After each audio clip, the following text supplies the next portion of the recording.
রব্বি আউযু বিকা মিন হামাযাতিশ শায়াতিন ওয়া আউযু বিকা রব্বি আইয়াহদুরুন। সালামুন আলাইকুম। কোরআন থেকে জানতে চাই, আমি মহিউদ্দিন।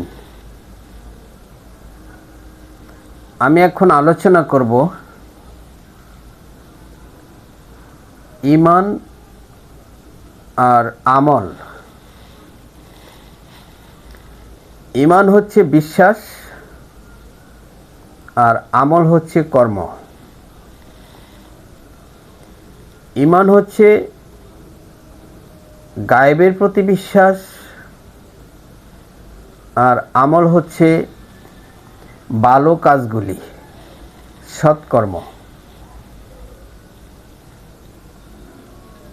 ঈমান হচ্ছে এক আল্লাহর প্রতি বিশ্বাস, যা গায়েব, তাকে এমনভাবে বিশ্বাস যে তার সমতুল্য আর কেউ নাই। তিনি কারো মোকাপেক্ষী নন, সকলেই তার মোকাপেক্ষী। তিনি একক, অদ্বিতীয়, একমাত্র তারই ইবাদত, তারই আদেশ মেনে চলতে হবে, তারই ইবাদত করতে হবে। তার সৃষ্টি, তিনি একমাত্র স্রষ্টা, তারই আইন মেনে চলতে হবে।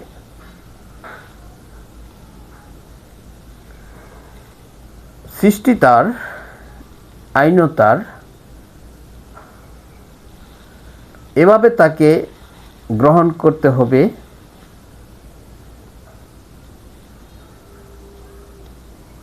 তিনি সৃষ্টি করেছেন পরকাল, ইহকাল। পরকালে জান্নাত, জাহান্নাম। জাহান্নাম শাস্তির জায়গা, জান্নাত শান্তির জায়গা। বিশ্বাস করতে হবে। যারা ভালো কাজ করবে, সৎকর্ম করবে, তারা শান্তিময় জায়গা অর্থাৎ জান্নাতে যাবে। আর মন্দ কাজ যারা করবে, তারা জাহান্নামে যাবে। কিয়ামত সংগঠিত হবে, বিচারের সম্মুখীন সকলকেই হতে হবে। এটা গায়েবের বিষয়, এটা দেখার বিষয় নয়। এটি হচ্ছে ঈমান। এখন আসেন সৎকর্ম। এই সৎকর্ম হচ্ছে পৃথিবীতে যাবতীয় ভালো কাজ করা হচ্ছে সৎকর্ম। যেমন মন্দ কাজ ছেড়ে দেওয়া। মন্দ কাজগুলি কি, সেগুলি জানতে হবে। সেগুলি হচ্ছে আল্লাহর অবাধ্য হওয়া, সেগুলি হচ্ছে মানুষের ক্ষতি করা, পৃথিবীতে ফাসাদ সৃষ্টি করা। যেমন চুরি ডাকাতি, ছিনতাই, রাহাজানি,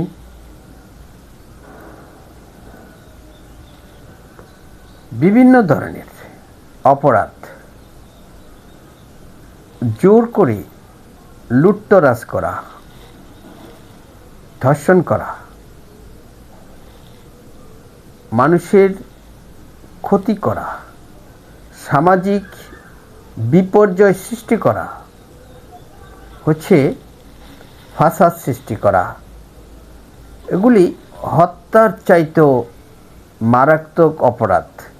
একজন ব্যক্তিকে হত্যা করা আর পৃথিবীতে ফাসাদ সৃষ্টি করে বেড়ানো আরও জঘন্য কাজ। এগুলি শাস্তি কোরআনে বর্ণিত হয়েছে। আর ভালো কাজগুলি হচ্ছে সমস্ত ভালো কর্ম যা মানুষের কল্যাণ হয়, পৃথিবীতে শান্তি হয়, সকলে সুখ শান্তিতে বসবাস করতে পারে, মানুষের শান্তির বিঘ্ন না ঘটানো, শান্তির রাস্তাকে বন্ধ করে না দেওয়া, অর্থাৎ সমস্ত ভালো কাজ করা, মন্দ কাজ থেকে বিরত থাকা হচ্ছে সৎকর্ম। এই কাজগুলি হচ্ছে একটা ভালো মানুষের কাজ, অর্থাৎ ইমানদার করবে এবং ইমানদার না হলেও করতে হবে। এখন কেউ যদি মনে করে আমি তো ইমানদার নই, আমি তাহলে মন্দ কাজ করব না কেন?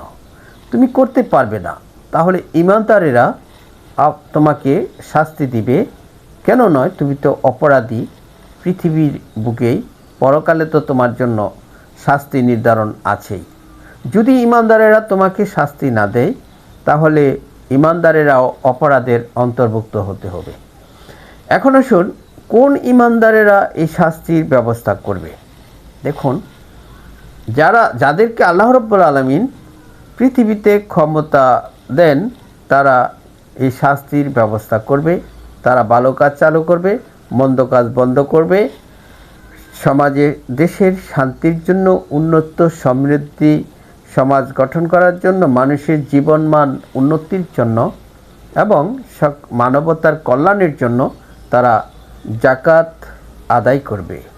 অর্থাৎ তাদের সম্পদ থেকে সম্পদ নেবে এবং তাদের অবৈধ সম্পদকে বন্ধ করে দিবে, রাস্তা বন্ধ করে দিবে। এ হচ্ছে যাকাত। এবং একটা মন্দ মানুষকে ভালো করার জন্য যে পন্থা গ্রহণ করা হয়, সেগুলি তারা গ্রহণ করবে। তারা বিধান কায়েম করবে, অর্থাৎ যে বিধান তাকে ভালো কাজ করতে বাধ্য করে, অর্থাৎ সালাত কায়েম করবে। সূরা হজ্জের ৪১ নম্বর আয়াত আপনারা পড়ে দেখবেন।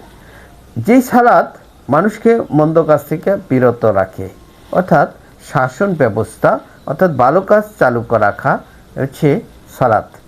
তো এই সালাত যদি কেউ কায়েম না করে, অমান্য করে, তাহলে তাকে মৃত্যুদণ্ড দিতে হবে। সূরা তাওবার ৫ নম্বর আয়াত। তো এখানে মানুষ, যে কোনো মানুষ যদি সালাত অমান্য করে, সালাত কায়েম না করে, তাকে শাস্তির আওতায় আনতে হবে। এখন আমরা যে আলোচনাটা করেছি সেটি হচ্ছে ঈমান এবং সৎকর্ম। তো সৎকর্মগুলি আপনারা জেনে নেবেন।